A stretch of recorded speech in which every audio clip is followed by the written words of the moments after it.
महोदय, अब तो हमारा तिरंगा झंडा भी हमसे ये पूछने लगा है कि क्या बात है भारत, आजकल फहराने से ज्यादा मैं कफन में दफनाने के क्यों काम आ रहा हूँ। महोदय, हृदय तो उस दिन फट गया जब बूढ़ी माँ अपने बेटे के चिथड़ों को देखकर बोली कि साहब, आप तो भर्ती में 1 इंच भी कम नहीं लेते, मैं आधा शरीर कैसे ले लूं। महोदय, आज इन मानवाधिकारों के कारण इन आतंकियों के बंगलों की आकाओं की नाकफनी हंसती है और शहीद हुए हमारे जवानों के आंगन की तुलसी रोती है। जब एक शहीद हुए जवान की विधवा की वेदना चीख चीख कर ये कहती है कि प्यार भी भरपूर गया, मांग का सिंदूर गया, नन्हे नौनिहालों की लंगोटियां चली गई, छोटी छोटी बेटियों की चोटियां चली गई और आपके लिए तो एक आदमी मरा है साहब, मेरे घर की तो रोटियां ही चली गई। महोदय, किसी भी युद्ध को जीतने के लिए पहल करना सबसे ज्यादा आवश्यक है, क्योंकि इतिहास गवाह है कि पहल करके बड़े बड़े युद्धों के परिणाम बदल दिए गए हैं। परंतु आज मानवाधिकारों के कारण हमारे देश के जवान इस कदर बंधे हुए हैं कि अपनी ड्यूटी पर खड़े होकर भी वो आज पहल करने से डरते हैं, क्योंकि महोदय, भविष्य में उन्हें कटघरे में खड़े होने का डर सता रहा होता है।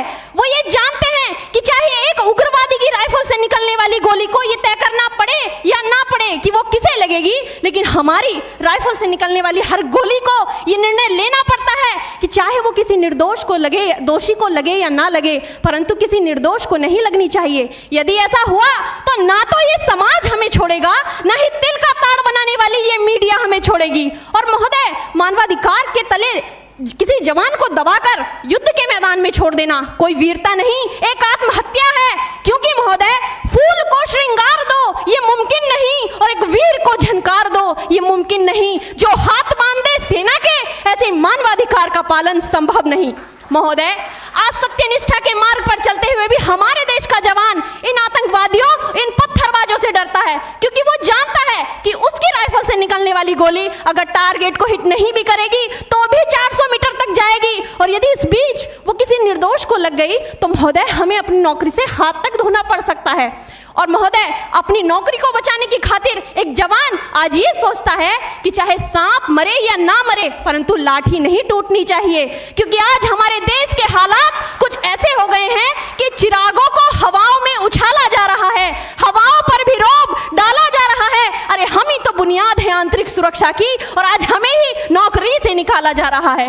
महोदय, जब पुलवामा में 44 जवान शहीद हुए, छत्तीसगढ़ में 76 जवान शहीद हुए, तो कोई भी मानवाधिकार की दुहाई देने वाला हमारे पक्ष में आकर खड़ा नहीं हुआ।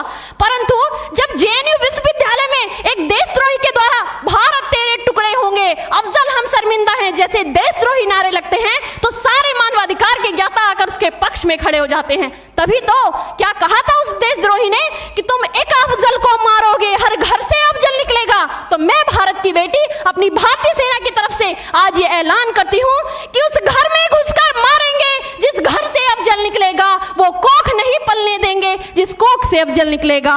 उठो देश के वीर जवानों, तुम सिंह बनकर दहाड़ दो और एक तिरंगा झंडा उस कन्हैया के सीने में गाड़ दो।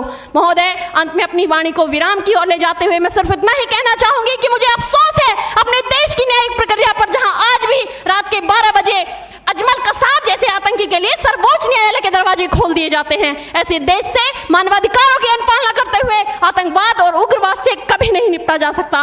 मानवाधिकार के नाम की दुहाइयां देने वालों, सीमा पर लड़ा नहीं जाता चरखों से शोलों के आगे, रामायण पढ़ी नहीं जाती सीमा पर गोलों के आगे। धरती के घोर कुहासे को एक सूरज ही हर सकता है, क्योंकि एटम बम से रक्षा केवल एटम बम ही कर सकता है। जय हिंद, जय भारत।